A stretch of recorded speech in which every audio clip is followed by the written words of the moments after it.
very good afternoon to fellow film enthusiasts, budding filmmakers, ladies and gentlemen. I, Rijul Shah, your host for the session, welcomes you all to the 17th edition of Mumbai International Film Festival of India 2022. But before we start the session, I will request Mr. Ashok Shinde, Assistant Administrative Officer, to felicitate Mr. Ramprasad Sundar.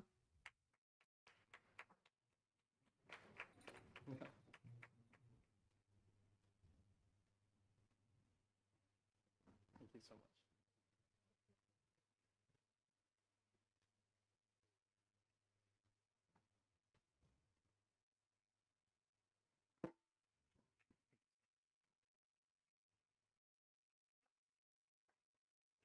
Thank you.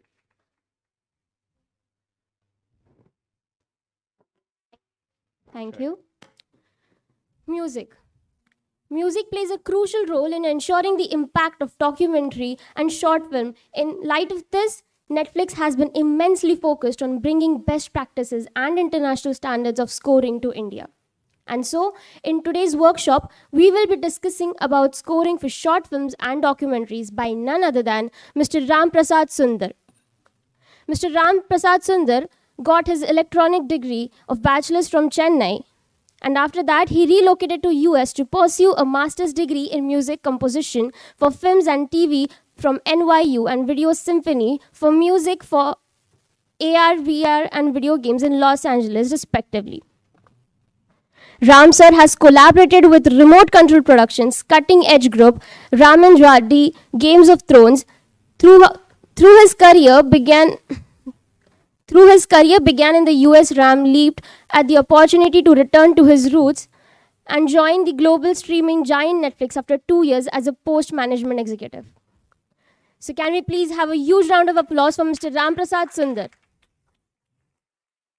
The team of MIFF welcomes you. The floor is all yours. Thank you. Thank you very much for that very kind words. Am I audible to everybody? Yeah? All right. What's a music session without some music, right? We hear some music? Yeah.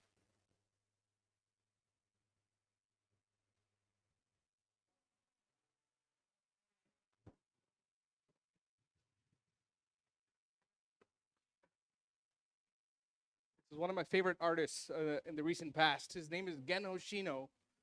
He's a he's a Japanese pop artist, and he's one of a kind. The genre that you're hearing right now is called as J-pop. You might have heard of K-pop. This is J-pop.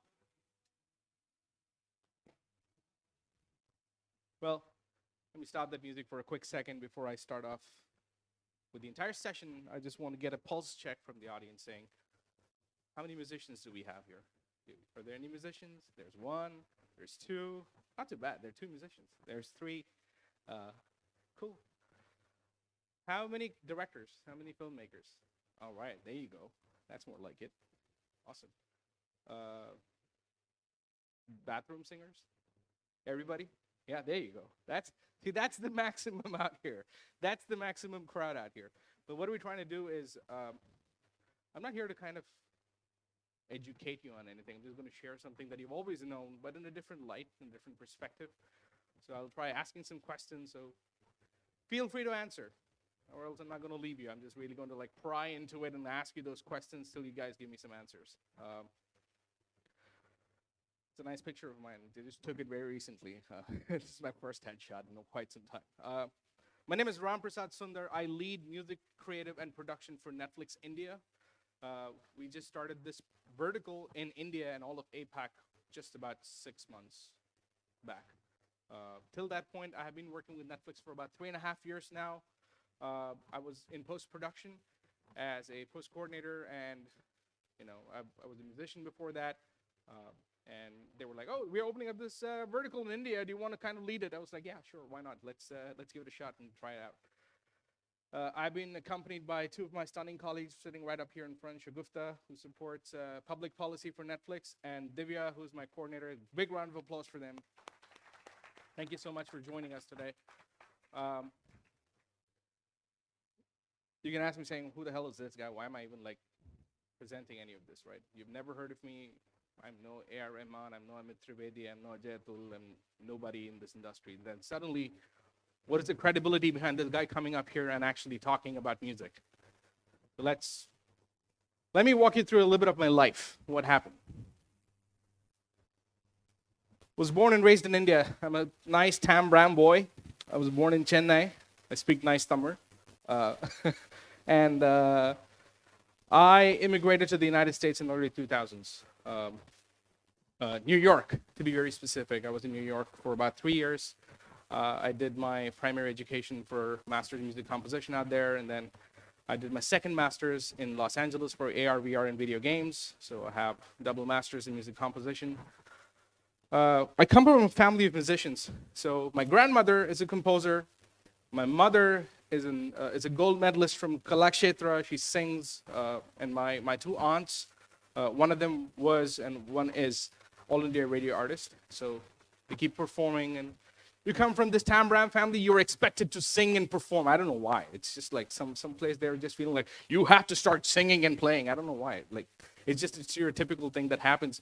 But somewhere along the way, I just waded away from the classical music side of things into film scoring and into production and stuff like that. So in early 2000s, when I moved or immigrated back to the US, I was exposed to a lot of Western styles of creating music. And I'm fortunate to have one of my friends sitting over here who has actually seen my my journey, Rishabh. He actually introduced me to a couple of composers back in New York back in the day, right after I moved to Los Angeles. So the journey was pretty fun. I've worked on a lot of stuff. This is a pretty big niche out here in India, right? Music composition is a very big niche. Again, there's a lot of composers out here. They're very talented. They're amazing at what they do.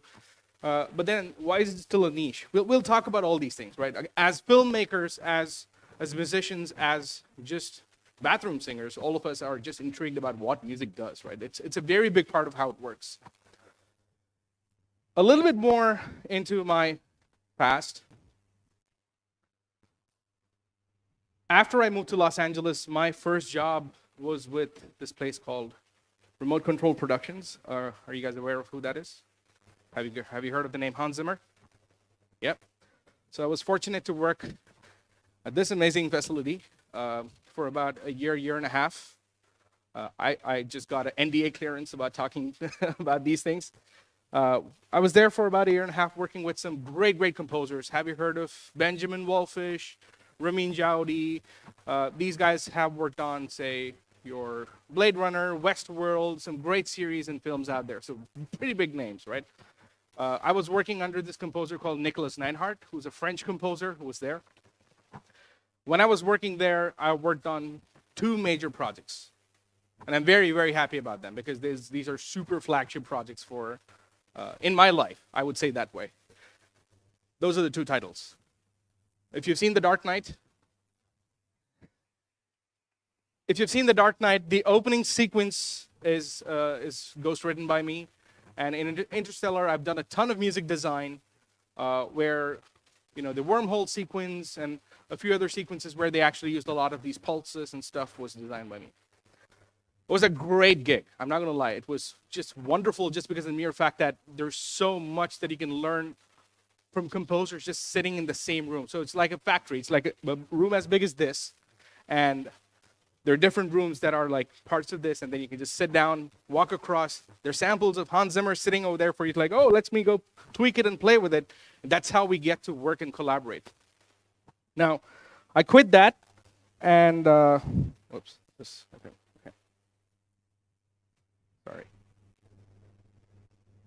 Okay. I quit that because again, you never grow as a ghost composer. A ghost composer is somebody who writes in the back end, right? Who doesn't come to the forefront, who's not given credits. They're paid pretty damn decently back in the US. I'm not going to lie about that. Again, you're paid for your time and your expertise that you bring forth. So I moved out of there because there was another composer called Ramin Djawadi who moved out of there. Have you heard of Ramin? Anybody? Yeah? Rishabh, you obviously know. Ramin was a composer who did a very small show called Game of Thrones. Yeah, very small true. It was like nothing, right? It's super small. It doesn't have fan following, no viral, nothing. The theme is bullshit. It's like it's. So I worked on the first season of Game of Thrones, along with him and Chris, who's another composer back in LA. We worked out of Santa Monica. We were working. This show was done by BBC back in the day, so a lot of things were decided by BBC. So first season we were working on themes and scores and everything, and we're like, yeah, this is going to be great. And I'm like, second season, can you give me Q sheet credit so I can make royalties? And they're like, nope. So I said, no, I'm not going to do my second season because I need to make money and I have to become a composer myself. So I need some recognition, right? You don't want to be in the shadows always as a composer, as a filmmaker, right? Don't you want to put your product out there and have a name on it and say that this is my film, right? This is my product. This is my baby. This is my vision. And that's what needs to get the highlight of. So I ended up walking away from Game of Thrones season 2 because they were also planning to shut it down back in the day. Guess what happened? I shot myself on the foot every single night after that. I regretted why I said no to that because this is still by far one of the biggest shows out there. Ramin is still an amazing composer. He worked on Westworld, if you guys have seen Westworld. He worked on The Eternals. Eternals is amazing. Some of the most memorable, mnemonic scores out there. I use the word mnemonic. I'll talk about it a little bit more. That being said, that was just the starting of what I was able to do. When I started branching out and walking away from the larger name composers, I was able to achieve a little bit more into the space of music. Native Instruments is a pretty big name in the music industry, which does creating a lot of these virtual standalone instruments that composers used to play, right? I did a bunch of instruments for that, and that company is Output. I worked with them for 4 years as an in-house sound designer and developer, everything. Yeah, I ended up creating a lot of stuff for them. RevX loops. Again, if you're interested, if you're a musician, you want to try it out, you can click on the name and I have credits, thank God. I'm not a ghost on those things. I'm pretty happy about that. And for Native Instruments, I worked on Complete 12, Analog Dreams, Ethereal Earth, and Stray Light. Very, very, very robust. These things have been used across anything that sounds retro, right? Composers who want to write retro use a lot of these. And composers who want to write cinematic use a lot of those. These are different sounds. Why am I talking about retro and cinematic? What are these terms, right? Anybody knows? Anybody volunteer? Not you, man. Anybody? Any filmmaker want to take a quick guess? What is retro and what is cinematic? Wow, that boring, huh? Okay. Retro is something that when you refer to in the earlier days, like pre-90s is what retro is. Again, you want to make it sound like a Stranger Things. Stranger Things is situated back in the day. You guys see Stranger Things? Yeah? Thank God. Okay, thank you. Are you guys subscribed for Netflix? Brilliant. Yes, hell yeah. I love that. When you want to write these soundscapes, you want to use those kind of sounds that drive you towards that, right? You don't want to just randomly use some patch and something and just like keep doing it. You have to choose. So the composer you hire actually understands these things. As filmmakers, you have to choose the right composer, right? Who fits. ये मेरा भाई का friend है, ये compose करता है, इसको लेके आते हैं. It doesn't work that way, right? But many times that also works because they might be a golden gem diamond that you might find. And that's a very big equation that you have. So a lot of this we'll talk a little bit more about. Yeah, if I hadn't covered enough, that's a little bit of rest of my journey. I've worked more than 60 titles, out of which about 40, 50 of them I have been a ghost composer. I've written stuff for others. I was in Cutting Edge Group as an in-house composer and a music supervisor. That's a new term. You guys will learn who they are. We just did a program with Berkeley, Valencia in India, and we'll talk about that a little bit. I've written more than 1,000 pieces of production music. Production music is something that is just put up there, right? It's free for use if you have, or you pay, a certain fee towards it, and you have all the rights to exploit it. I've written tons of that. I worked with Apple for three big projects. I was in Beats by Dre. I used to tune headphones. What is tuning headphones is because when you wear a Bose versus when you wear a Sony or versus when you wear something that's 50 rupees, the sound is different. And that's called a tuning, which means it's tuned to a certain frequency that you make, Bose makes it feel better sometimes for consumers, right? While for prosumers, it's different. So I was tuning headphones for them. For Apple Music, I was working in search engine optimization for regional music. So Indian regional music, South Indian, Bollywood music, I was kind of doing that. And last but not the least, Siri. How many of you have iPhones? All right, thanks for paying me during Apple, just saying. Guys, whenever you guys buy an iPhone, I get paid. So that being said, the last bunch of thing was, apart from Hans Zimmer and Ramin, there are some amazing composers. Thomas Newman, who did Up, I used to work with him. I used to intern under him. Cliff Martinez, who was the drummer for Red Hot Chili Peppers, I used to intern under him. I worked with Palmolive on a global level, some of the top trailer companies. Well, my next piece of trailer is coming out in the upcoming Marvel movie. So that was the last piece of music that I actually placed before I got into Netflix as a full-fledged music executive. Now, I also want to show you some fun pictures. That was me when I was young and thin. Very happy there. Joel Krantz, have you guys heard of Pro Tools? Yeah, somewhat. All filmmakers know Pro Tools. That guy writes the certification book for Pro Tools globally. So if you want to get certified as a sound designer or as a music composer in Pro Tools, he's the guy who makes sure that your material is done by him, right? And then we have this amazing, amazing music editor, Allegra D'Souza. She worked on Westworld. She used to be my music editor back in the day. And last but not the least, this was a session that I did with King Thurs. He's a hip-hop artist. I used to orchestrate and arrange for them. The album is out. This is as old as 2017. You can go online, look it all up, enjoy the album. It's pretty fun. We actually just scored with one cello and one viola, and we created a pretty big sounding orchestral piece.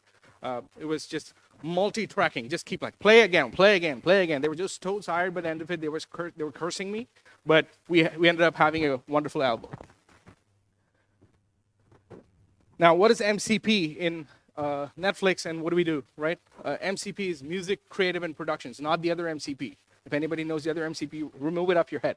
That's not what it is. It's Music, Creative, and Production. And we are very unique because, again, in Netflix, we are very proud of the fact that we are the first who have come into a region like India, and we also are extending our support towards APAC, right? Which is Asia Pacific, your Japan, Korea. We also support that parts. What do we do? It's a simple 3-point goal that I want to walk you through and kind of just make you understand what we do here, right? Exploring opportunities where we look beyond the conventional boundaries of music, which means who's the best composer in India? Right? Can everybody afford A.R. Rahman? So who's the second best composer in India? Okay? Oh, look, second best is so many different people. See? There's so many different people in second best, but first best is A.R. Rahman, right? But do we even go to third best ever? We don't. Why? It's because we don't think about, okay, we have the budget, we can go for Mr. A.R. Rahman, and it's great, it's fantastic. He's just a genius in what he does. There's no denying. He's, sure, yeah. Shankar Mahadevan Shankar Eshon Loy is just brilliant in what they do. But again, coming back to the point that, what if we started thinking about, younger composers, right? Have you guys heard of the name, Anurag Saikia, or Anurag Shankar, or Sneha Kanwarkar, yes, or Neela Adhikari, or, sorry? Not necessarily. Neela Adhikari has actually scored for 4 seasons of Netflix's Little Things. Funny, right? Not many people knew that, right? Anurag Shankar scored for tons of stuff for Netflix. Anurag Saikia is scoring for Mismatch season 1 and 2 for us. So there are other composers who are as talented, not as talented as they are. AR is there because he is just genius and he's just amazing at what he does. But these are the up-and-coming next generation of composers. Why not think about them? That's a question that we ask. Second thing, which song comes to your mind as soon as I say, think about a song on a train? Right? But if I say, remove the language, there's no language barrier. I just want a song on train that's not so expensive. You will be able to find six other. See? But then that's expensive too. There are so many other, if you take Bengali songs, if you take Tamil songs, Telugu songs, Malayalam, Kannada, there's so many different songs that are based off of train rhythms. And they might be actually not so expensive for you to take. That's what we're exploring, right? We're exploring the means to take music to the next level. Two, the region is extremely nascent for the rights and requests that we have. Have any of you worked with Netflix yet? There you go. Have you delivered to Netflix? Oh, perfect. So once you start, delivering to Netflix, you'll see how many things we have and why we ask those things. Right? It's pretty complicated. Even in music, we have a lot of deliverables that we take because we are the only platform that works across 190 countries in the world. 190 plus countries, right? We go across broad and wide. And that's why when we say we need something from a filmmaker or a production, we give you context, we make sure that you are comfortable in turning that in and making sure that that particular song or that particular score goes global, far and wide. So we are here to make sure that you have a better relationship with record labels, as filmmakers, as musicians, and we also make sure that you're supported well by Netflix from a delivery standpoint. Last but not the least, just because I'm a composer, I'm not going to be sitting and scoring inside Netflix. What I'm doing here is called as a music executive job, right? It's a normal thing back in the US or in the West. In Europe, UK, it's a very normal thing. We are here to make sure that filmmakers like yourself and musicians like yourself are supported with the right personnel, tools, and workflows, right? Which means you will hear about music supervisors. You will hear about music editors. You will hear about music coordinators, apart from music composers, singer-songwriters. These are terms that we would be using all the time. And they actually mean something. These are workflows and these are, methodologies that we would encourage our filmmakers to kind of think about. Any questions so far? Can we keep moving forward? Yeah? I'll take that as a yes. I'm going to play a fun game with you guys. I'm going to play something, and I'm going to want you to tell me which movie or show that is from. Okay? Let's give it a shot. Is it working? Yeah. How fast was that? That came like the lightning on his forehead. Like, that's super fast. Yeah, it is Harry Potter. Let's try this.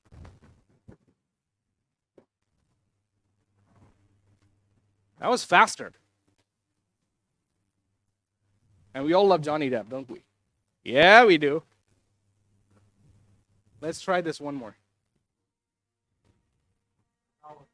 Not bad. Star Wars it is. Let's try one more. Let's try this. This was fun.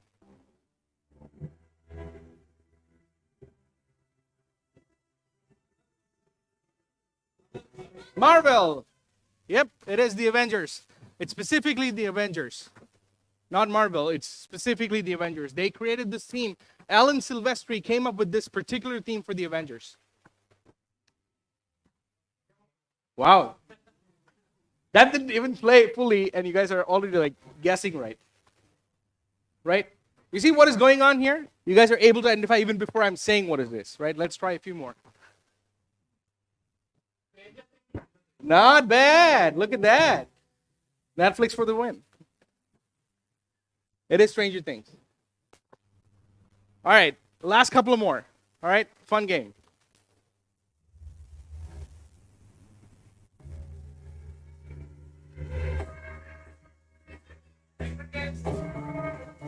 It is Sacred Games.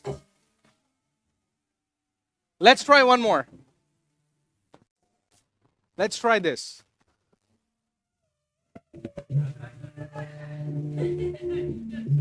This is the oldest recallable theme for any 90s kids. They did something brilliant by sonic branding their theme and their brand through this. Right? What did we do here? We identified just music without even knowing what the shows or the titles were, right? Isn't that interesting? That's called sonic branding. That's exactly what sonic branding is, which means you know a brand or you know a title just by hearing the music. Let's try a few more just by humming it, right? Bum, bum, bum, bum, bum. There you go, Intel. Or what is da da da da da da da da da da da da. There you go.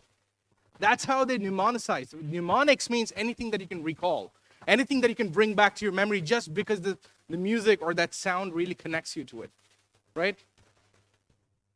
Ding, ding, ding, ding. There you go.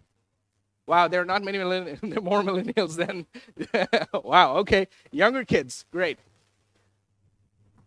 Which means what we're trying to do in our shows, right?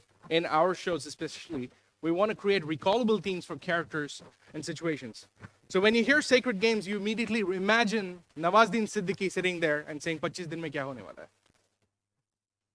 You see what I'm saying? It connects you to a certain emotion. You know what I'm saying? The second thing is the Sonicscape for sequels, which means if you do season 1, you're creating so much good music that it can be carried forward to season 2. Saves a lot of time, right? As filmmakers, you already have some great music in season 1. You want to take it to season 2 now. That's an interesting thing, right? Third thing is when you want to market it. We have tied up with Oreo for Stranger Things, right? We have tied up with Maestro Ilayaraja sir for the promo. Stranger Things has created such a sonic brand. When you hear bum bum bum bum bum bum bum bum bum bum bum bum, you immediately know it's Stranger Things. Then you're like, oh man, who's working on that? Oh shit, that's Ilayaraja sir. How can that? What a great combination. That's a marketing thing. That's such a great way to sell something that is amazing already. Sonic branding is what you guys need to think about, right? As a filmmaker, when you're working with your composer, you need to think about how can I brand my film or documentary or show from a music standpoint. India is one region where we've been fortunate to create some great scores, and sometimes we do audio launches. Even before the show or the title goes onto the theaters, you have audio launches where there's a huge thing, it's an event, everybody comes in, the audio's launched, it sits for about 2 weeks. By then, your Okay Janu is such a huge hit just because of the songs, right? Or your, sorry? Okay, if you like that, great. So I'm just saying there's so much good music out here that we're already doing this. But then think about it. If you take this entire theory and put it into short films, how will that work, right? Or if you take this entire theory and apply it to documentaries, how will you work? We'll talk about that. No, before we get into how to do that, let's also talk about how to achieve sonic branding, right? It's a very critical, important thing. It's simple, 4-step. It's very, very simple, 4 steps. Choose the right composer or artist, which means don't do a favor, right? If they're really talented, definitely bring them up to speed, right?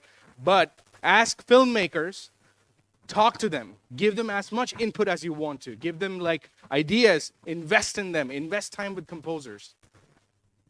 If you don't tell them what you like or don't like, and then they finish something and you just said, "Maja nahi aa raha hai." That doesn't make sense, right? Maja nahi aa raha hai is not a feedback. It doesn't make sense to anybody. Kyun maja nahi aa raha hai, baba? Nahi, maja nahi aa raha hai. That doesn't work. Giving them concrete direction, saying, "Hey, I really want this love sequence to stand out by itself, right? I really want this person to feel so scared that I want that to go to the audience, right? I really want this this action sequence to be so gripping that people need to feel like they're living in it. And then you can give some references. Oh, this is my reference. But make sure that they don't copy it. That's the important part. It's an easy thing to give reference and be like, I want something like that. And all they hear is, mujhe wohi chahiye. Something like that becomes wohi chahiye.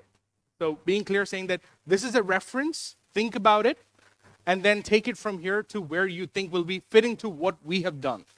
Understand, as filmmakers, this is your idea. The composer is a fancy pen for hire, right? We are great at what we do, but we are going to be drawing on the scape of what you have written already. People find it difficult to listen it to entirely. And secondly, I feel like TikTok and Reels have exploited so much that we are only accustomed to hearing that whole 30 seconds only. Yeah.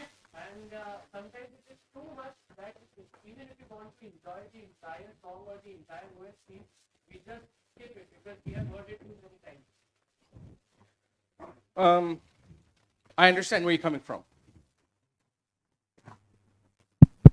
The 30 seconds that you hear is the best part of what the person has put forth as what they perceive it. You're linking it to a particular video, right? But the composer's effort is the entirety of the track, right?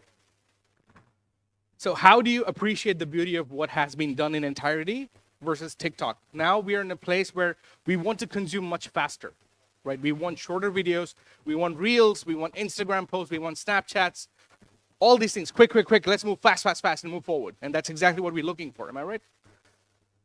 But the beauty of a composition of what John Williams does, you're never going to hear it in 30 seconds. Beauty of, let's say, a Jodha Akbar's theme is not done in 30 seconds, Baba. And the way that Ramprasad has treated that in multiple flavors. The same theme is done in so many different... You can take it and make a TikTok out of it. Or in a rainy day, with a hot cup of chai and biscuits, you can sit down and play Jodha Akbar's theme and enjoy it as it is. Consumption is up to you as a consumer, right? What goes viral? Yes, 100%. So that's why composers write those hooks when you're writing songs or when you're writing scores.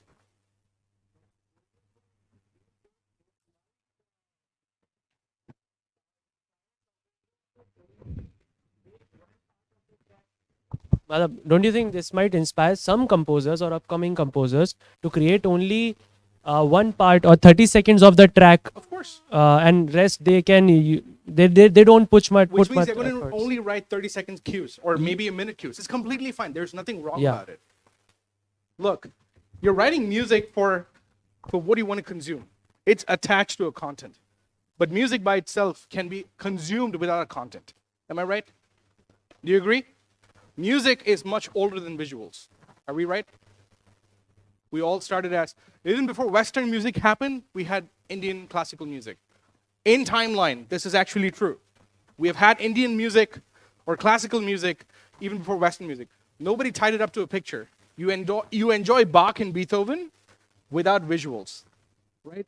So a composer can write to a minute, and that can be sonically branded, and that can become a TikTok viral, but that's not sonic branding. That's a viral piece of audio. Sonic brand, a brand is, what is Netflix sonic brand? Anybody? That's your sonic brand. You see what I'm saying? A brand is something like Netflix. Now, a brand for you is your film. Is your film going to be 30 seconds? Maybe. Maybe you want to give such a short, impactful video that you want to do something in 30 seconds, which means the composer you hire has to write in 30 seconds too. It's the video length, or it's the content's length that you want to consume that is directly correlated to what the music length or music usability is derived into. Length of the content, length of the music. But without the content, the music is it's an entirety. They're both ways of consumption, so don't forget that. Sonic brand could be just one portion of a piece of song. It could be the hook of the song, right? Say, yaire, yaire, yaire, yaire. That's your sonic brand right there. You know what I'm saying? It could be that piece, or it could be the entire song. The entire song is a beautiful song. So think about sonic branding as what is the requirement for the title. Again, I'm tying up sonic branding or audio signatures to the content that you're going to be writing into. Sorry? Yeah. Sonic signatures are now, what we are talking about is how do we write this into the video content that you're creating as filmmakers. You have, say, 27 minutes of film. You cannot write a 40-minute piece of music. That's redundant. Am I right? The composer can write a 47 minutes piece of music, but then you'll only use 27 minutes of it. That's the usage. There's nothing wrong in composers writing 1 minute or 40 minutes. Coming back to this, creative breakdowns is such an important process. We used to do this back in the day also, and now in a lot of ways. Creative breakdowns means at a script level, when you have a script, send it to your composer. Let them read it. Let them understand where the script is going towards. Composers have the ability to read something, absorb it, and decode it into music. And that's an important thing. So give them the script. Last but not the least, crew up with the right music crew, which means hire a music supervisor. Hire a music editor, hire a coordinator. You can ask me, who the hell are these guys? We've had the great fortune of tying up with Berklee School of Music. We just have done the first music supervision program in India between Netflix and Berklee. We have 12 solid music supervisors in the market today. If you guys need anything, you're happy to reach out to Netflix. We're happy to point you in the right way. What do music supervisors do? They help you curate and do a lot of things. We'll talk about that in a few minutes, but let's move forward. Any questions otherwise? We good so far? All right. Short films versus documentaries. Who will win? Anybody want to take a guess? Who says documentaries? All right. Who says short films? All right. Why do you say short films? Okay. Okay. So that's biased. That's great. But then, yes. That's also there. That's a great point to bring forth. But then you still enjoy a KGF. You still enjoy Pushpa. See, I'm saying you're looking at consumption that is also there, that also in long form. Has anybody seen Our Planet? Did you enjoy it? Do you remember the snake and the other sequence where the mongoose is running at the snake? That is enjoyable too. As a documentary, that you enjoyed that too. That became a viral piece of video that was played on Facebook, YouTube, Instagram. It just blew up. And that's the beauty of what both can do. Both of them win. Both of them win. But let's take a step back. Fundamentally about music. When it comes to music on these two, let's take a fundamental step back. Scoring is a creative process, am I right? Which means music has a direct correlation with the psychology of how we perceive it. We call this a psychoacoustics. There's an impact, right? Which means eventually it's tied up with your emotions.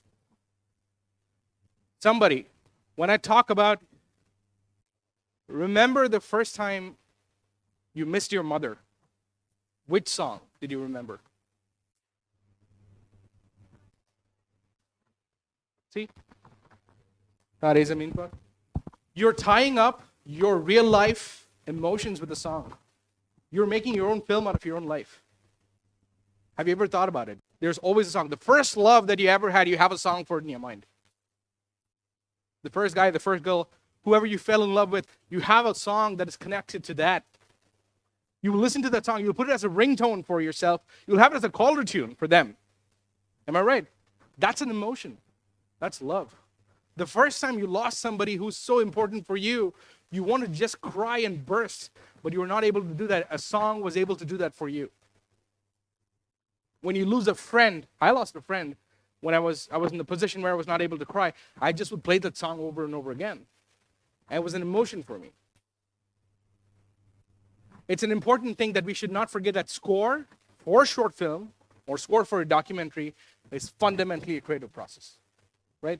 Now, let's see something, right? It'll be fun. Does it play? Might have to come down really quick. This is going to be a fun video.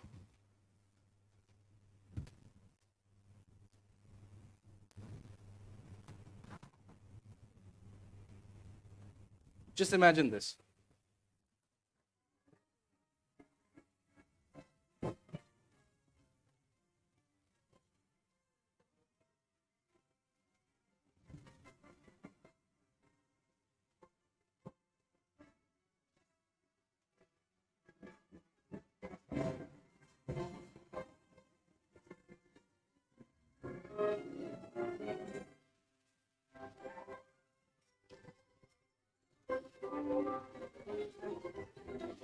You know how many people have smiles on their faces right now?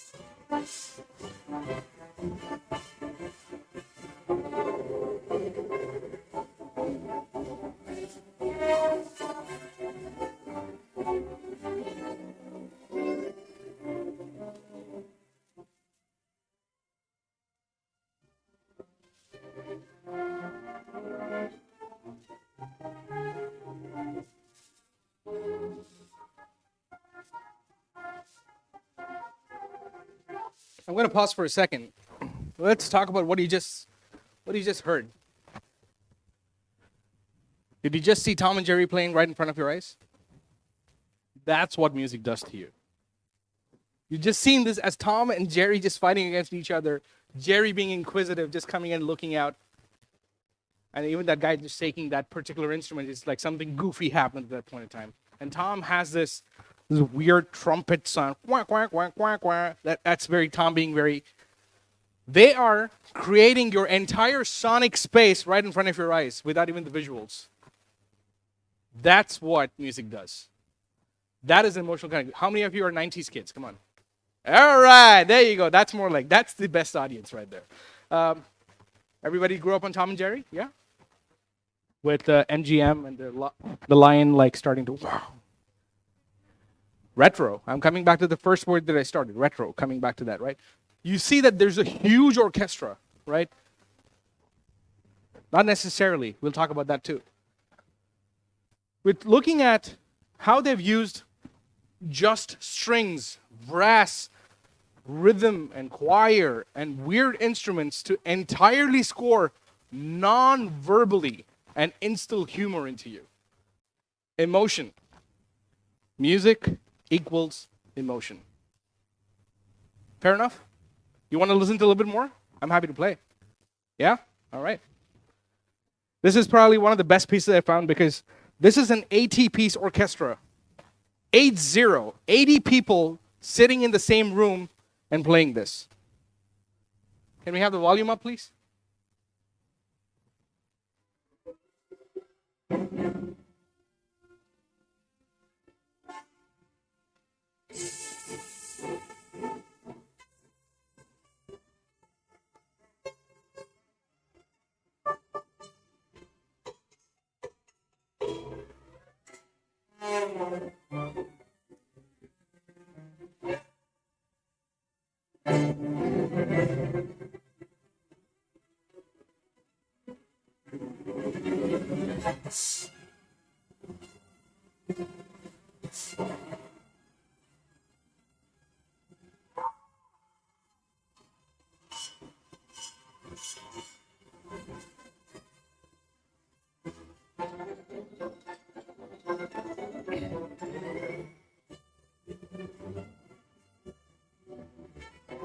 They changed from an animated score into jazz.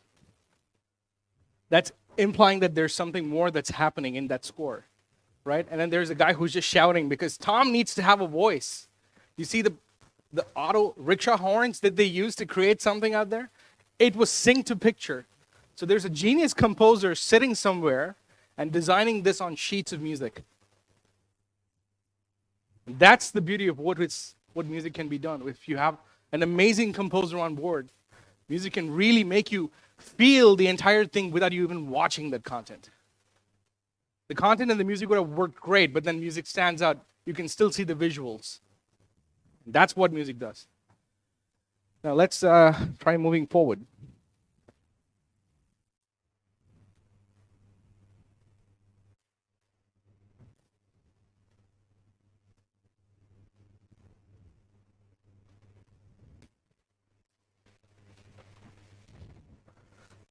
Let's read this for a second, right? It's both non-verbal and verbal. What do you mean by that? Anybody want to take a stab at it?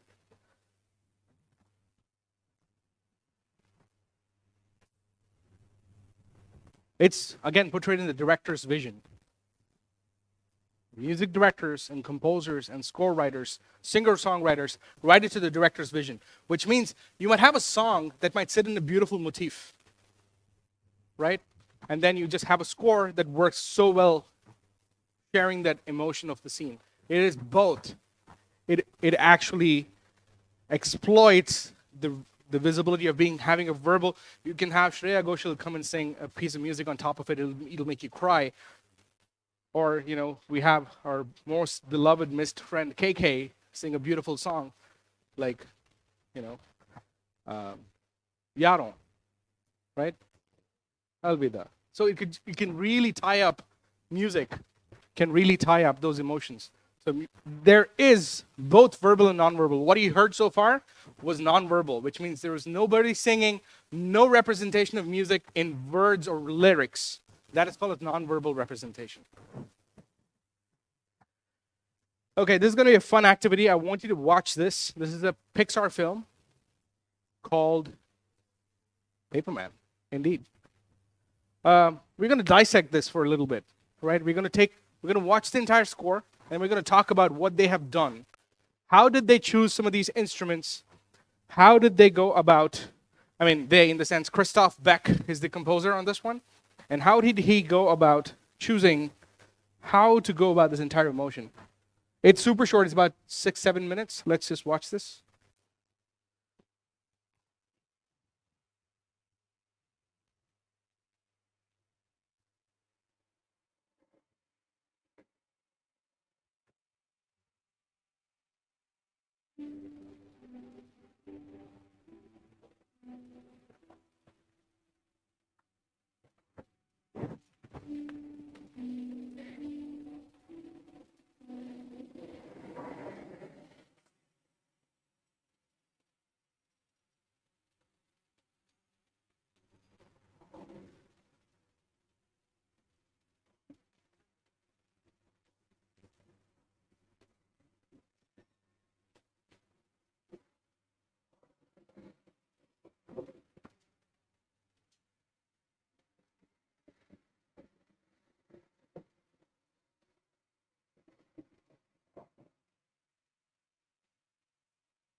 Wasn't that a brilliant movie?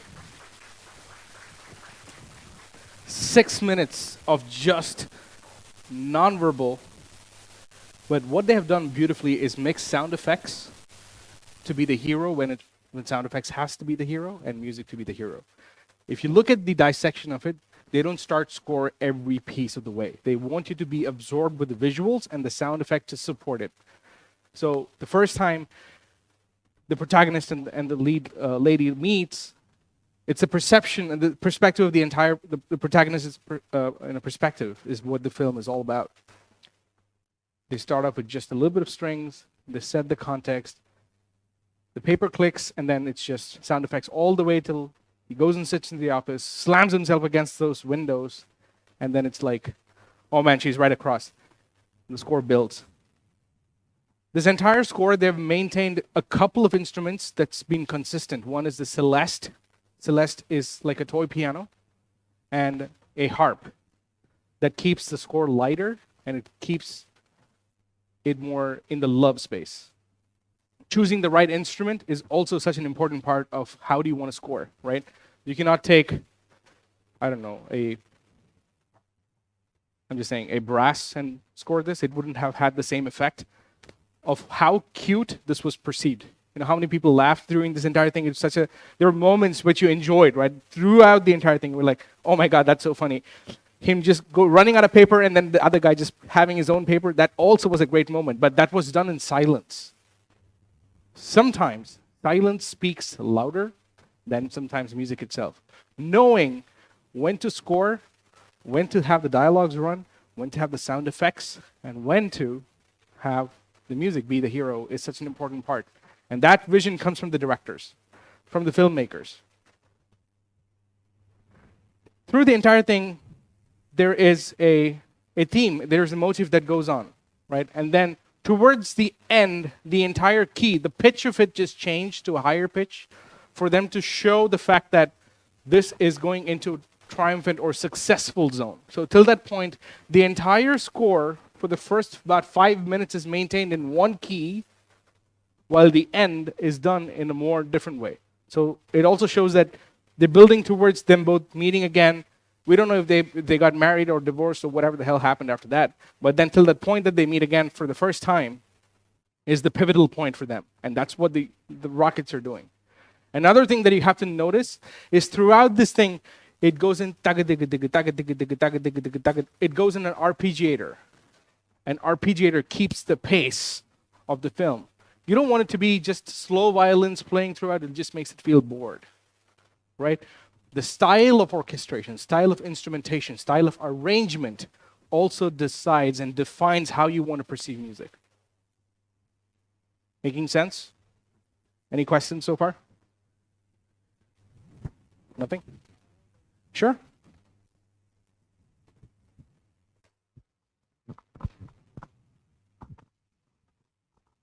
There were some instances where music happened around the cuts. Like at the end, Of course. when paper plane was trying to get up, we heard little ting ting ting. Yep. And in the beginning, when the paper planes were hitting the window, we were hearing there's a ting ting ting. I want to know. So it might be a filmmaking question, but do we edit on the music or do we add music on them after editing? Fantastic question. This is animation. Animation is a process where music and edits happen simultaneously, which means you have storyboards where you draw on. The composer is sent these storyboards for as visual representation, and then they start writing on top of this. As the storyboard develops and the edits happen, the composer rewrites. So the timeline sometimes for these short films, I was lucky to work on one of them called Pixar Lou, is about 2 to 3 years. That's how long it takes for animation. A full animation feature can go up to 4 years, 5 years sometimes, which is why you don't see Pixar films turning around every year. There are so many, human hours that go into like drawing that, apart from the fact that there's sound effects, sound design, dialogues, sound, music, everything kind of works simultaneously. So not only are you editing and the person is writing, you're also cutting to what they might have written. So when you have an edit and the composer writes and sends it back to you, you might find new beat points in that. So you will re-edit to those beat points.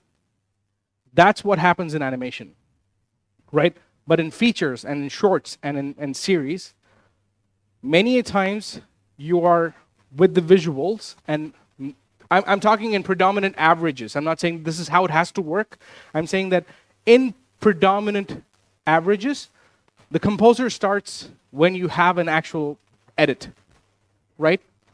But what we want to engage is that the composer starts earlier so they can have some themes, some motifs, some score that you can edit to. Will that not help you? Like as a director, as a filmmaker, if you have some music that's available, wouldn't it be useful for you to cut to that? Which is why many times you actually choreograph songs to a song that is done and mixed and ready, but you're actually doing the score after the cut has happened, right?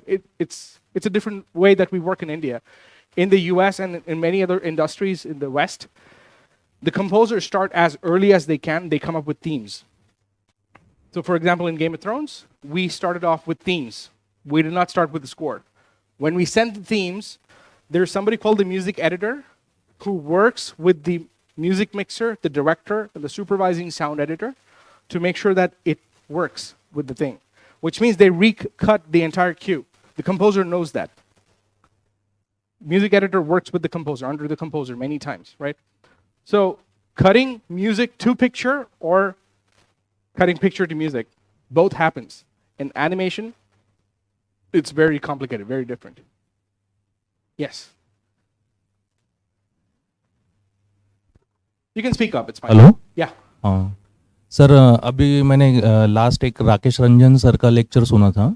उन्होंने इसमें यही point बताया था अभी जो आपने बात की कि जब हम कंपोज कुछ स्टोरी लिखते हैं तो वो टाइम पे हम म्यूजिक के बारे में लिखते नहीं है एक्चुअली, वो सेंस नहीं रखते हैं। हाँ जी। जो हॉलीवुड में अच्छा होता है, मतलब वो लिखते टाइम में जैसे हम अभी लिखते हैं कि कैमरा एंगल ये होना चाहिए, वो होना चाहिए। हाँ जी। पर वो म्यूजिक के बारे में हम कुछ भी नहीं लिखते हैं। ऐसे हमारे पास बहुत आते हैं बोले कि म्यूजिक डायरेक्टली शूट करके लेके आते हैं और फिर बोलते कि इसको म्यूजिक बनाओ। हाँ जी। जो गलत है। गलत नहीं है। गलत नहीं मतलब not There's nothing right or wrong, बाबा। पर एक्चुअली अगर म्यूजिक के सेंस के साथ अगर उन्होंने कुछ मतलब टर्मिनेटर वगैरह कुछ मूवीज के क्लिप्स भी बताए। हाँ जी। जिसमें बताया कि एक्चुअल सेंस होने की वजह से और क्या इफेक्ट अच्छा आते हैं उसके। तो अगर आपको कुछ टेम्पलेट होगा आपके हाथ में म्यूजिक का, तो उसके हिसाब से आप जब कट करोगे, ना तो बिल्ड करोगे आपके सीन्स को।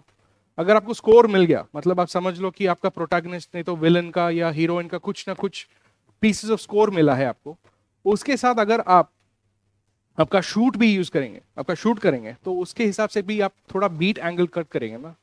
Writing your songs or themes saying that music over here, that will help not just you, but the composer, but the sound designer, mixer, and even your budgets. That is an important thing for every one of us, right? Budgets are so important. You want to make sure that you're within the budget of what you're working with. So think about writing in your scripts, mentioning where music comes. That's such an important part. So keep that as a practice. It helps immensely in the process. We're not saying that we're not so great. We have done phenomenal content, even better than what Hollywood has done in the past. We are fantastic in filmmaking in India. We do more than 400 films a year. Hollywood churns out maybe, say, a few hundreds. We have more languages than what they do. But the quality of product that they put out is on par with many of our titles, but then they still stand out because of the way that they operate. Some of these are called as best practices and workflows. Mentioning music in your script is a workflow. As a filmmaker, as a screenwriter, as a director, if you mention, I would like a song to come here, I would like the music to come here, I would like some sad music for the mother, I would like some, some ominous music for the ghost to come in right here. Whatever may be your genre, it works. Cool? Any other questions?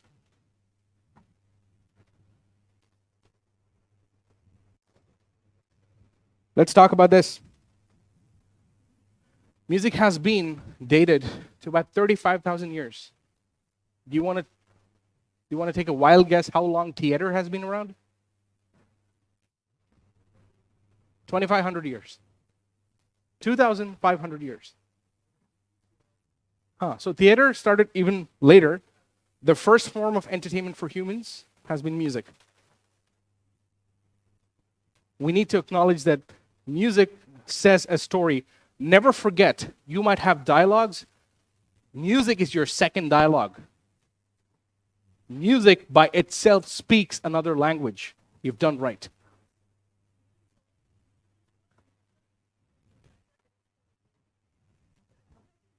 Exactly. Exactly. Without dialogues. Charlie Chaplin. It's been just actions and music. Music creates emotions, creates motives, creates moods, product. That's your timeline of what music happens, right? So remember that music always has an important part. Don't think that we don't need to talk about music till post-production starts. Please don't do that. It's easy. Again, in the workflow of post-production, you're an editorial, you want to look at VFX, you want to make sure that the graphics are done properly, your color correction, sound design, and then चाहिए तो music director को लेके आके कुछ ना कुछ कर लेता है. Many times that happens. Sometimes you just like drop in stock music that might not even sound right. Take time. If it takes another 20 days for you to give a great score, take that time. Find means to engage fresh young artists so that you have something that will become from a short film to a feature, or from a smaller idea into a series. That's what's going to make a difference for you. It says the story by itself.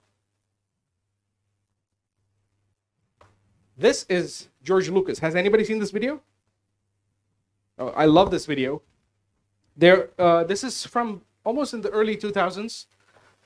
And he's going to share something fundamentally. This is going to directly connect with short films and documentaries, right? But he's going to say some stuff that are controversial that I'll also say why he's told it that way then. So let's listen to what he has to say.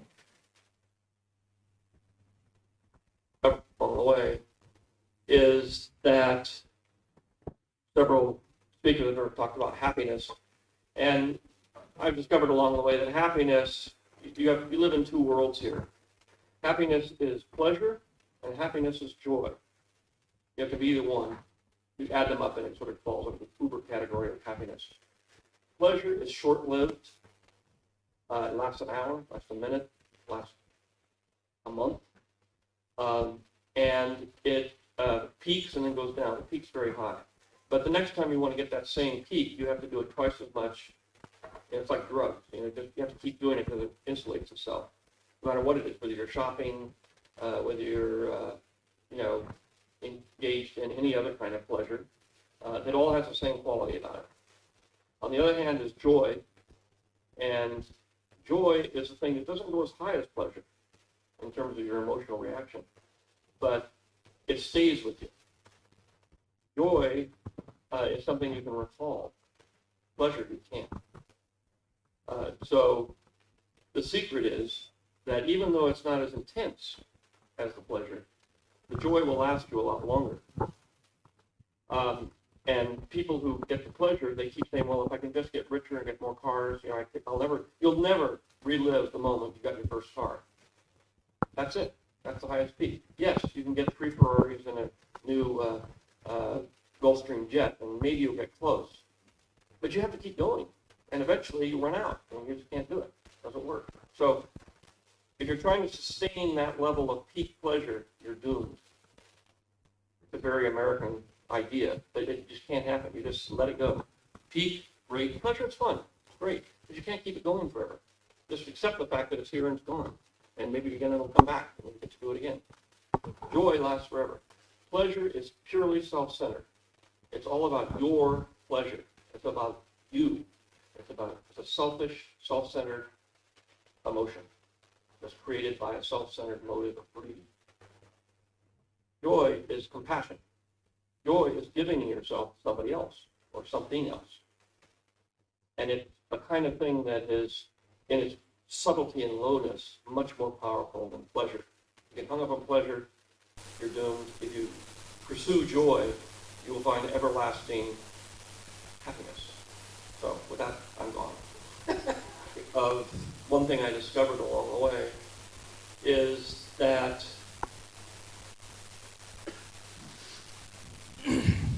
I kind of disagree with what he said. Pleasure is not bad. That's 2004. And that's when we were looking at different forms of introspection, right? We're in 2022. Spoiling yourself by yourself, it's not a bad thing, right? You want to go indulge in buying a Ferrari, go buy it.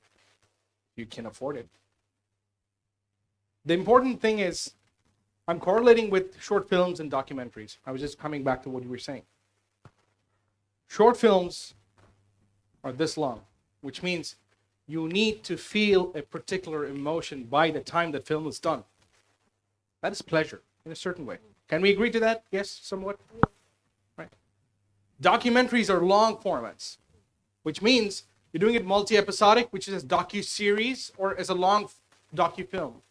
What happens? You need to consistently feel an emotion throughout the length of the content for you to be taking away something. Our planet makes you feel more empathetic towards the planet. Like, there's so much beauty. There's so much, There's so many different, animals and birds and reptiles. So there's so much beauty that we have not seen. That's a feeling that you go away with in our planet. So that's a documentary, right?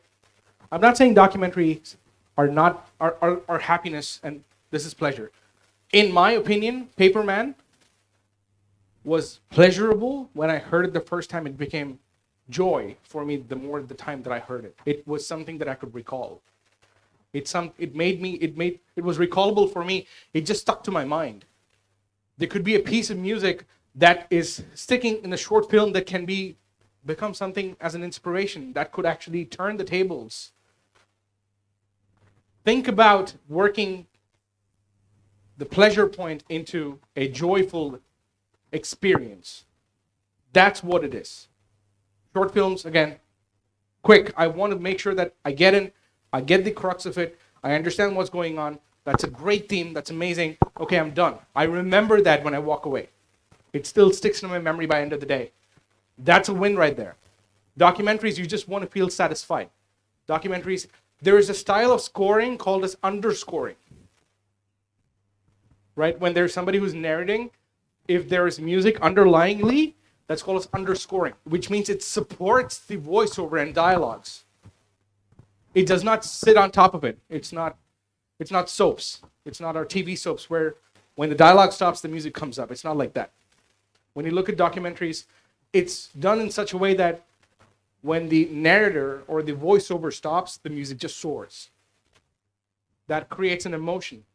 But that emotion is very small peak compared to what you can actually hit in a short film. It's in the creator's mind. It's in your hands as to what you can actually do with the score. And again, think about converging it into a long-term thing. You want somebody to go back to your short film. You want somebody to go back to that piece of music in your film, a song in that film, and then keep wanting to listen to that again. That makes your content even marketable. Pleasure is not a bad thing. It's just how we perceive. It's a perception. What is pleasurable for me might be a taboo for you. What might be, a joyful for somebody could be anxiety for somebody else. Look, we're not here to make everybody happy, right? That's another psychological, that's philosophical thing. Let's talk about for a second. We cannot make everybody happy, and I'm going to quote Chetan Bhagat on this. Have you read Two States? Anybody? He says all humans are psychos, and the average of all psychos is normal. Right? We can correlate that to music too, in a certain way. Can't we? In a certain way? Sorry, I think this has been. Okay, I think it's still going on. Apologies. Some technical issues. Music presentations without technical issues is like the biggest taboo. We're talking about the average. You are there to create something that's amazing for you, right? It's a hit, means most of them have actually liked that content. Most of them have actually liked that piece of music. As a composer, you're working towards creating music that's been averagely liked by most of the humans, which means that's a hit piece of music. Many of you might love A.R. Rahman, but some of you might not like him. It doesn't mean that he's not a good composer or he's a bad composer. None of those things. It just means that in your perspective, that piece of music is not working for you. It doesn't mean that it does not work for anybody at all. Think about your content that way also. Maybe 20 people like it, right? That becomes 200, that becomes 20,000, which means most of them averagely like that piece of content, like the piece of music, like the piece of visuals. Never compromise on what your vision is, because you are the driving force for your HODs, head of departments, of each and every one of them to really push their limits to kind of doing something better every single time. Never forget that. We good? Let's talk about this. I'm going to open it up really quick. The music ecosystem looks like this fundamentally. In the West, yes. In India, I'm very proud as Netflix that we are doing this right now. We are actually doing this. every director, showrunner are the ones who decide how the music is going to be, right? Which means they come forth and take a decision saying who's going to be the composer, who's going to be the music supervisor. Now let's talk about who's a music supervisor. Music supervisor is at one point of contact in the production who studios like us, we reach out and we have a chat with. And we are streaming platforms. We want to make sure that there's one point of contact that I want to talk to. I don't want to talk to the director, producer, composer, singer-songwriter, musician, tabla player, guitar player. We don't want to talk to everybody. We want to talk to one person who's the HOD of music, and that's the music supervisor who helps the production from a creative standpoint, an operational standpoint, and a legal standpoint, because they kind of combine all three of them into project management. Your music supervisor kind of identifies from a script saying, this is how much music that there is going to be in the script. Educated assumption. You read it, you understand. And then what happens? They identify licensed tracks. Hey, there are like 2 radio pieces of music that's playing in the background. There's this one club that's playing a song in the background. Maybe we can license these things. We don't have to actually create them. That's going to save some time. Third, here are the licenses that we have to clear. Here are the rights that we have to clear. Let me get the paperwork done. That's one of the reasons why the music supervisor is sitting between the composer, the record label, and the production legal folks, because they are creative, operational, and legal in their approach to their entire project management. Many times, the directors have very clear understanding as who should score my film, who should be writing songs for my film. Sometimes when you don't have the clarity, ask your music supervisors. They know that this person would fit in your budget, can fit this timeline, and hit the score that you want to. They have that expertise. Now, there's another person sitting here as a music editor, right? Who's a music editor? Anybody? Wild guesses? Composes the final track. Nope. They're similar to your film editor, VFX editor, sound editor. They're very similar, but not the same. They work with the composer so that, let's say your first edit, your composer has finished scoring. What happens to your second edit? You go back to the composer, they rewrite it. That's what happens now. Or they wait and they re-edit it, right? They conform it for you. And then third edit, and then fourth edit, and then fifth edit. We don't know how many edits that a particular content might go into, right? Even a small change means the composer has to redo something.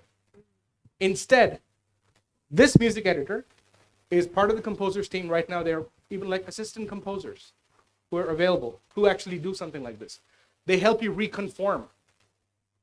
And let's say you end up adding an entire sequence in the end and the composer is not available. They are able to create new cues or new music with the existing music. They know how to do that. They're very good at that. Music editors are also going to become a staple food in India, just like how music supervisors have now become. That's your music team entirely right there. That row right there. With these 4 people, you will be able to achieve your sonic branding. You know why? Because different people are taking different things so that the composer can actually focus on one thing, which is the score and the songs. If you remove the legal side, the record label negotiations, all this to the music supervisor, the final edits to the music editor, the legal stuff, paperwork to be done by the legal people, isn't your composer just going to be focusing on the score and the songs? Don't they get that time? That helps them, right? If you actually are able to focus, sit down and do something, won't you do something the best that you can? Freeing up their bandwidth is half the thing. That's what we want to do. That's what we are doing right now. We are very cognitive. As Netflix, we are very, very cognitive that some of our music-heavy shows, we definitely have music supervisors. They are the ones who make sure that the composers are doing fantastic. We are very excited for the upcoming titles. Some of them has amazing music. Divya and I have been working on this. We have another production, our legal team in Netflix who's been supporting us. There's some amazing music that we're expecting in the upcoming titles for us. It's really nice. We're very excited about it. So think about something like this for your titles going forward. What if you're able to have one person to handle that while the composer can just work on the score? Just think about it for 1 second. The next time that you sit to factor in time to work with a composer, think about this. That's it. Any questions? Yeah.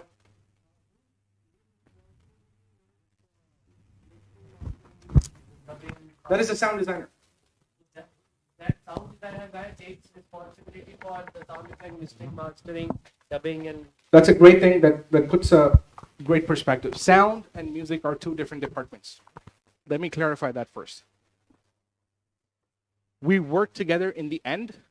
We work parallelly otherwise. We talk to each other. But then music is independent of sound. There are special music mixers, music editors, music supervisors, music composers, sound editors, Foley editors, sound effects editors, dialogue editors. Different. They're very, very different. But eventually, the music comes to the final mix where your re-recording mixer or dubbing mixer will mix it, which means that's your final person who will finally mix these things and hand over the stems. Don't get confused. It's a very big misconception that music and sound are the same. They are not. They are distinctively different, but they work together. You clear on that? Did I answer your question? Any other questions? Yes, sir?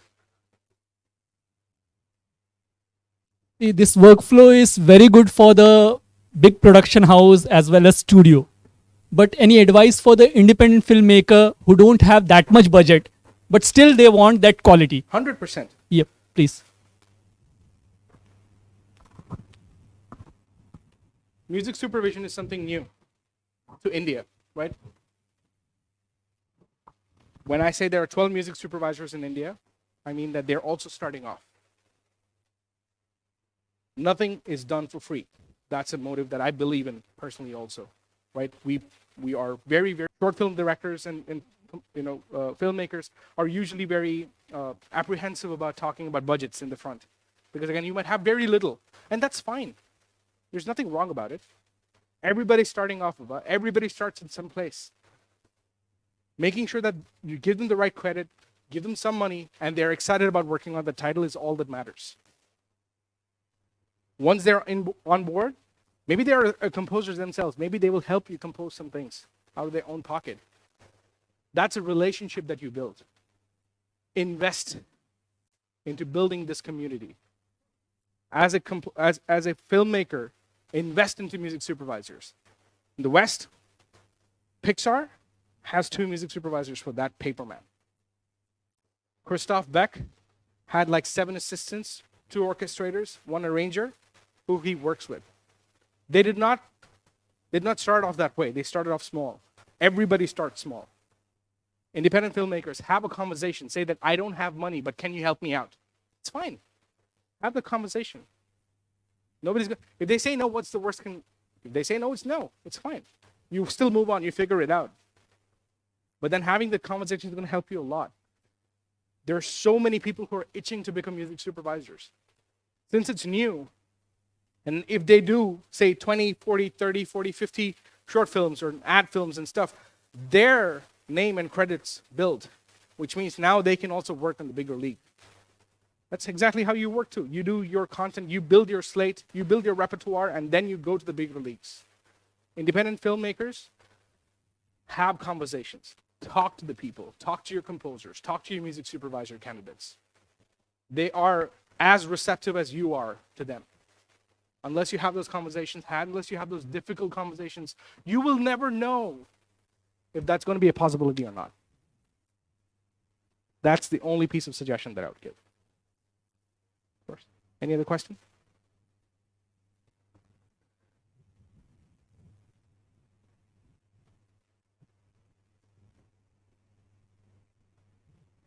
Up. Have you seen Up? Did you guys notice something about Up very peculiar? I was talking about pleasure and joy just about right now. This is that one title that covers both in one go. You know why?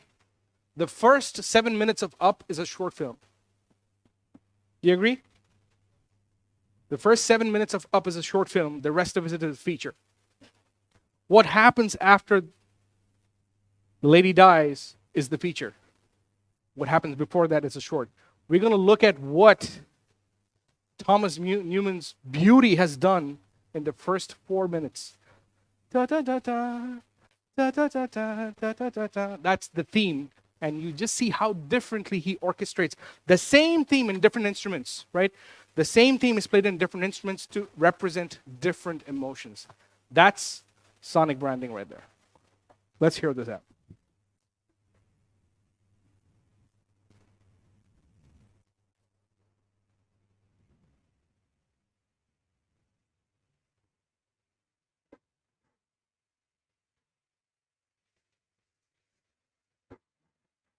Volume नहीं आ रहा है.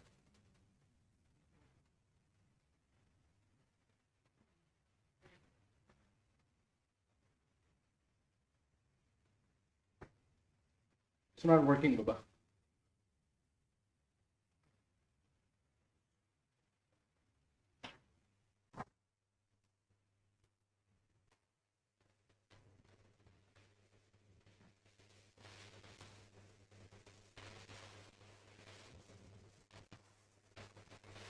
It's not working.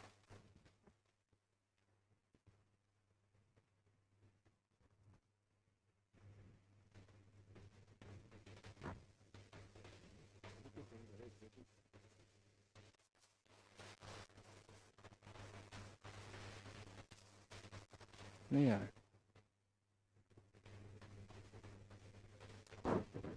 Say what?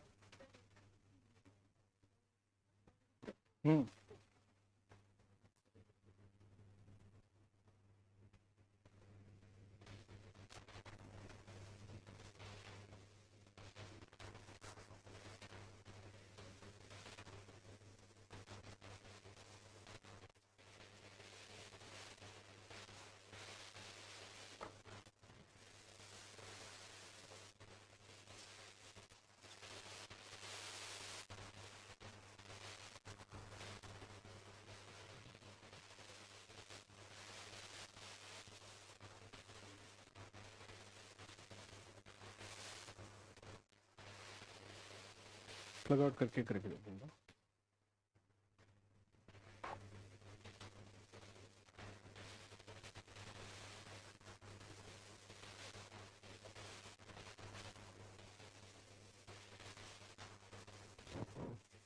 We're going to take a couple more minutes.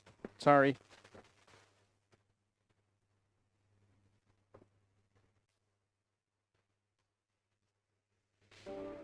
There you go.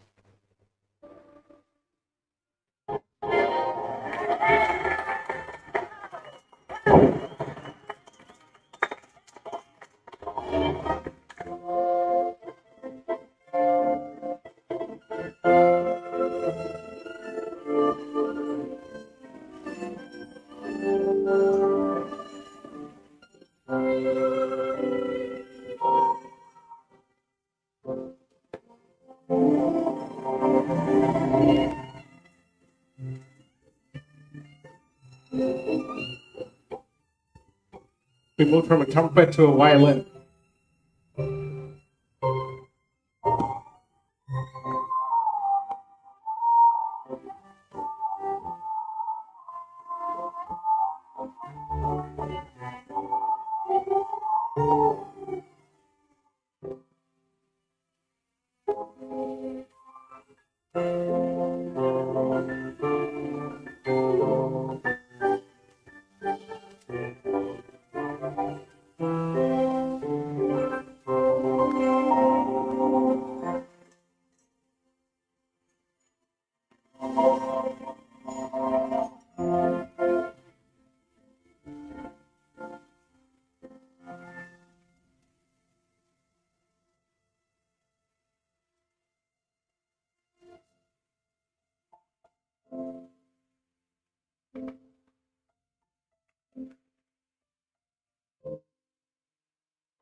Nothing makes me cry every single time.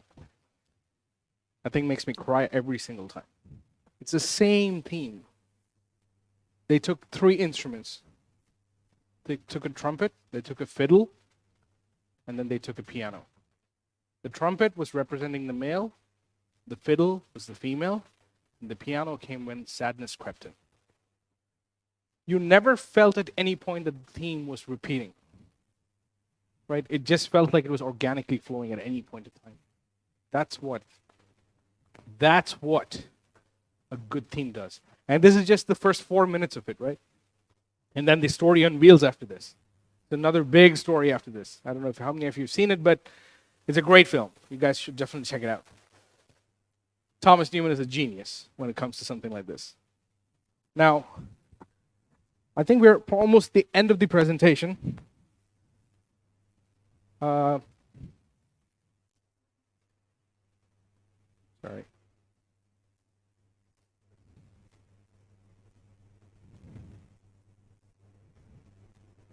There are some workflows for helping the composer. I'll fly through them. What it is nothing but you helping the composer out from a filmmaker point by doing something called as music spotting, right? From a script level, sit with the composer, with the music director, the singer-songwriter, music supervisor, director, producer, music editor, music mixer, whoever you can get into the same room. It's a 1-day session from a script level to the final cut. When you do this, you actually know which are the in and out points for music. The music starts here, the music ends here. That's such an important thing for you to know. You cannot have blanket music all through, right? That's kind of redundant. Think about where you can start music, where you can end music. That changes the way that it goes. Now, you got to do it 3 times, in my honest opinion. In a project timeline, do it at a script level. Do it again when you have a first rough cut, right? You have a rough cut, you know, this is how the title is going to flow, this is how your film's going to flow. Sit down, watch the film with the composer. It gives them confidence that you're showing them something that's work in progress, because they know they're giving you only work in progresses. This is WIP. Don't judge me on this. How many composers would say that, right? Because they are working towards what you're doing. And again, when you know you have a picture lock, do it again, because that confirms the amount of time that they have to write music for. That changes the way that music is perceived at that point in time. Do it 3 times. It takes just a day. For short films, it hardly takes half a day. Spend the time with the composer. They will feel more like, oh man, they're really investing in the music in this time. So let me give something better. That's also psychological. Filmmakers, you know this, right? As musicians, we just want to find some time with you. Can we like, hey, I did something for you. Can I just play it back? Listen back. That really excites them. That excites you. Motivate yourselves that way. This is a way that composers can track themselves. This says how much music is there in a particular short film. Every single frame that you want to score, in point, out point, what kind of music that you want, right?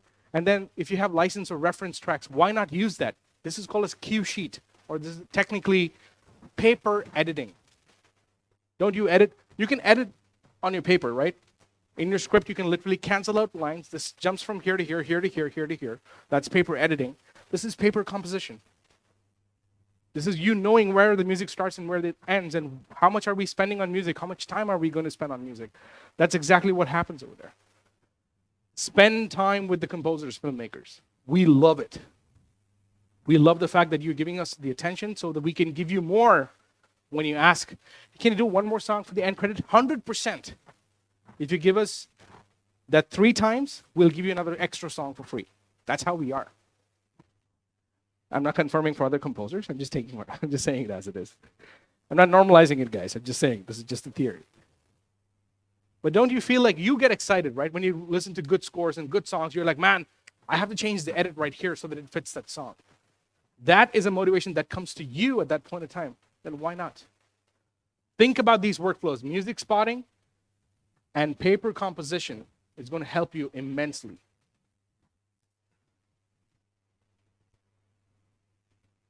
So let's just recap the music team. The director, the production, legal, and record label, and the music supervisor work together with the music composer and the music director, right? Now, apart from this, you always have the post-production supervisor. Sometimes it's you yourselves. Many times the filmmakers are the post-production supervisors in short films. You do the post. You might have somebody who can help you out with post, but you're the point person. You know what the schedules and timelines and budgets are, so you work with that. In long format, you can always have a music editor. Especially if you're doing documentaries, definitely have a music editor. The more time that you spend in the documentary, the more it's easy for you to get lost in the music that you will be using. Think about this team going forward, people. Don't ignore music. It's always been ignored. It's like a stepchild. You don't want to talk about it. We all agree, don't we? Somewhere, you know underneath that you do not talk about music till you get to a certain point. Start thinking about music as early as you want to. In Netflix, we are very proud about the fact that we start post in pre. We're also now starting music in pre-production, or even before that. Development, script. Great scores takes time. Time, good, expensive, and what is the third one? Yeah. Good, fast, and cheap. Good, fast, and cheap. Choose 2. Always. You want good and you want fast, it's not going to come cheap. Good and cheap, then it's going to take time. Songs you can sing again and again. Correct. Choose 2. Good, fast, and cheap. You have to choose 2. So it's not going to be cheap. You got to cough up money. If you want it good and cheap, you're going to give them the time. Give them the time as early as you can. That's giving time too. Right? As filmmakers, when you give them script, that's giving them time too. If you're getting a songwriter to come and score for you, give them the time too. Give them the brief. Give them references. Give them ideas. Give them feedback. And also hear their feedback. Saying, why did they do that? Maja nahi aa raha hai baba. Kyun nahi? This is why. Give them quantifiable, actionable feedback that will help them do a better score.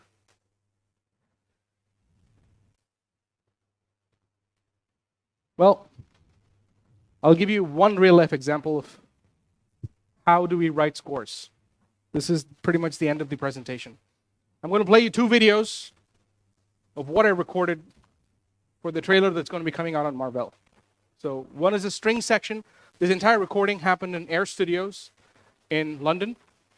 One is a string section of 64 pieces of orchestras. There are 8 double basses ramming through it.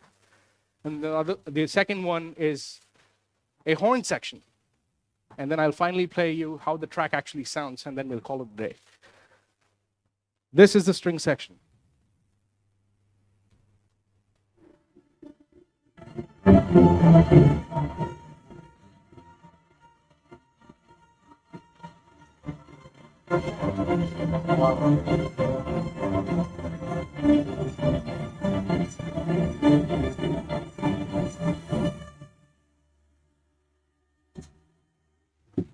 Trailers are very, very specific. You need to get pleasure, joy, emotion, in, out, done. You? No, this is my video. Okay. That's me Because in. even if this is recorded in London, my brother is also into music. So That's amazing. It was the same music. That's why Yeah, so they're the same artists play in many, many sessions. many sections. And this is the horn section that we recorded for the piece.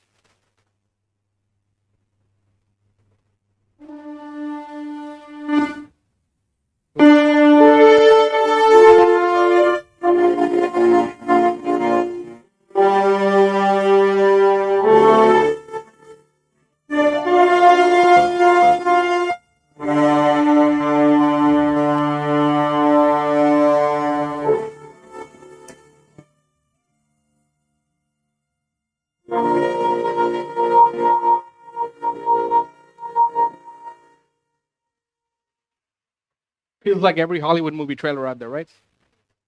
Those are called as French horns.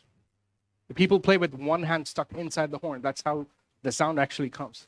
There are 4 trombones, and the section was like almost 12, 13 piece brass section.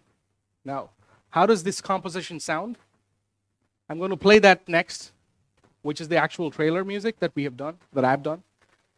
And I just want to take a quick second to kind of recap everything before I play that, because it's important. Music is emotion. Give time. Hire the right crew. Spend time with them. Even if it's a small budget film, have those conversations. Identify how much you can do with music. Create or help or facilitate, create good, rememberable, recallable music. Never forget these things, because this is what's going to make you stand apart from thousands of other people who are doing the same thing. Now, the call is yours.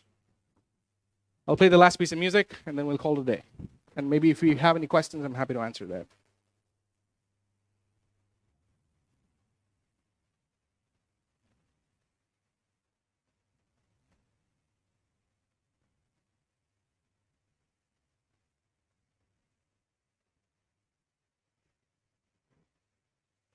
No? Yeah? Maybe? You want me to try plugging it out and plugging it in again?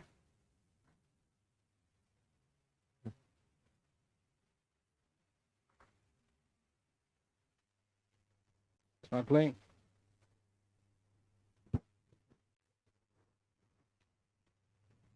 Let me plug it out and plug it in again.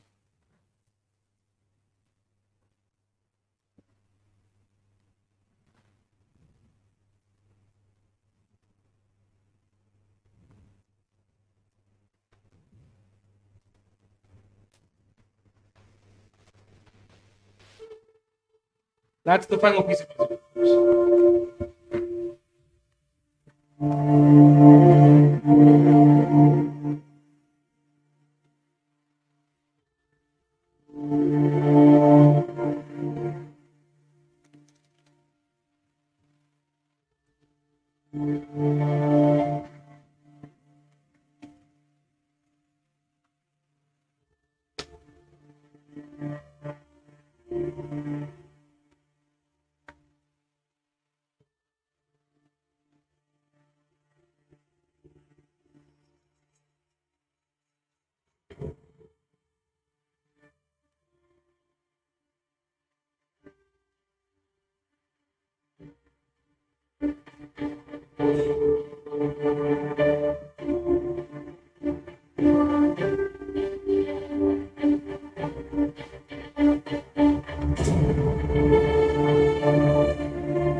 That's it, everybody. Thank you so much for coming in today. Appreciate your time.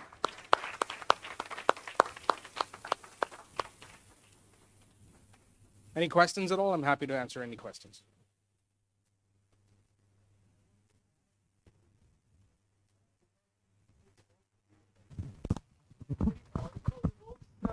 Environment and the world that they are.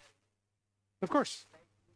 A certain kind of instrument and it will automatically take you to that place, 100%. and you can't take the same, like you can't take Japanese sad music and add it to Indian. That would Of course you cannot. that's And geography, again, Yeah. instrumentation defines geography, emotions, world. If you look at Dune, world building is happening half in the music. exactly. So world building is actually a big part of what music does. So yeah, 100%. Of course. Anything else? Anybody else? Wow, that boring, huh? Yes.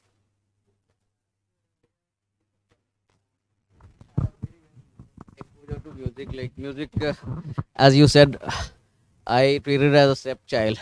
So I mean, the last nothing is working. So like now, so go back to music. So, like I had approached one music director, good one, and he spent some 3 hours explaining to me a lot of my bits about music. And as a layman for music, I had an impression that I should have live music, which you have. And live music, in the sense, for a short film, affordable could be one or two artists, like at the Sure, most. sure. You cannot afford to have Of this course. even 20 people. Like it course. would be very expensive. So alternatively, he showed me some softwares which he had. 100%. Big lot of instruments over there, and he said that you can create as if 200 violinists are playing for you at the same time. Yep. And give you the same effect. Yep. So like, how do you compare the two? And for short films, like that also costed 4.5 lakhs according to him for 15 minutes film. So Look, the price that he or she puts on a content is nothing that we can quantify. That's their creativity, right? absolutely. A great composer will know how to mask in the box, which is your softwares, versus out of the box, which is your actual live instruments. You should not know the difference. The composer is fantastic. They will make you understand that there's no difference between scoring in the box versus out of the box. So whatever they charged, that's a mutually agreed amount. Yeah, of course, charges apart. Yeah. Charges. By the way, But I just then- told you which is immaterial. For you to understand that if it's in the box, if it sounds very mechanical, if it's electronic sounds, then in 99% of the time, it's in the box, which is your softwares. If it feels like somebody's done a mistake while playing, that's somebody playing it. Humanizing in anything is humans don't know how exactly to play on time. We are never on time all the time. We have that feel of like when you play a guitar, you actually feel the guitar. You play to a click track, but you don't stick to it 100%. There's 19-20 ka farak hai usme.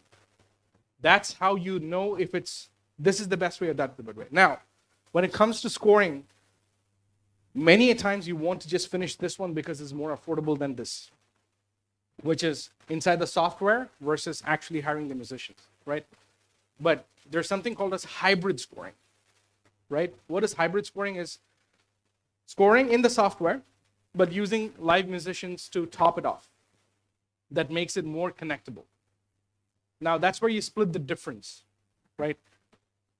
Where you say, okay, all these sequences, you write it inside the software, but here I need a tabla player over here. Okay. Right? I need a harmonium over here. I need a flute over here. I need 4 people singing over here. You cannot sing inside a software with the proper, enunciations and dhuns and rhythms and everything. You cannot do that. You have to get a singer. So fighting for what you think is right is such an important thing. I'm saying fighting because as a director, you have a vision saying that मुझे इसमें काफी है, नहीं मुझे ये भी चाहिए, right? When you tell them what you want, they will know how to make it happen. You have to be, again, as directors, you will have to know, again, spending some time listening to a lot of music. Again, directors, please listen to music. Listen to different types of music. Expose yourself to a lot of different styles. This is trailer, that's bossa nova, here's jazz, here's pop, here's hip hop, here's R&B. There's so many different. Get a Spotify premium account or even a free account and start listening. Right? There's so much there's music that unless you know what you want, they will not be able to give you what you think is right. So आपका exposure जितना बढ़ेगा, उनका music उतना बढ़ेगा. Yes, sir. So my question is, if I'm a director and I don't have much knowledge about music, okay, and I'm a director and I also written the script of the film, so I know the nuances of that film. So how I communicate the idea of music which I want for that particular short film or feature film to music director? Of course. Yeah. So what will be the? Because I don't have that. Normal things. The great way for you to do it is when you're writing the script, maybe you're listening to some music that is inspiring you. That is a habit that I've seen with filmmakers, screenwriters, right? You listen to something and then you go and write. There's a habit. Or you would have thought about a song when you were writing it. Mention that. That is a note that you're giving the composer saying that, hey, this is what I was thinking when I was writing this scene. Or the sequence. I was thinking of, say, The Witcher. There is the song in this Witcher, that song on the ukulele, I want that to be placed here. It's something like that. I want something very acoustic. Giving them some references of what you were thinking when you were writing the script or when you were doing that shot is going to help them immensely. So communicate with music. Use music to communicate to the music composer. But make sure they're not very close to what you're giving. The moment they're very close, it's danger zone. They have to be different. It has to be unique to your project. That's an important part. Helps? Any other questions? Yes. Yeah.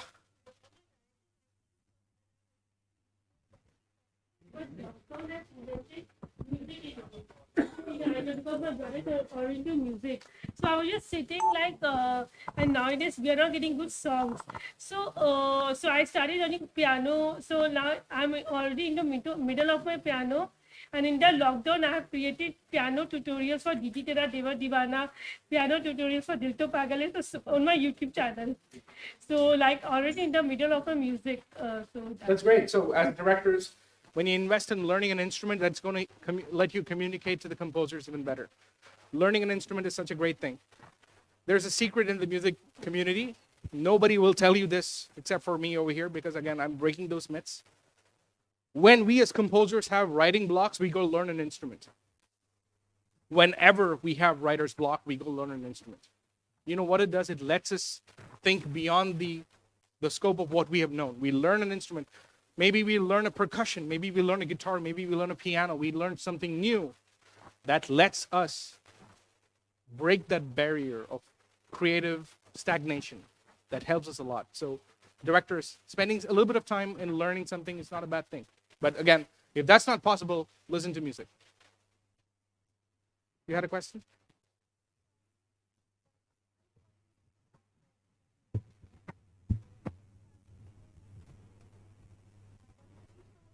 A lot, and thank you so much, sir, for this amazing session. Also tomorrow at 11:30 right here in JB Hall, we have a master class by Prasun Joshi, and he's going to tell us how to narrate or how to tell a story, which is, I'm pretty sure, very important for all filmmakers. So I hope I see you all again tomorrow at 11:30 JB Hall.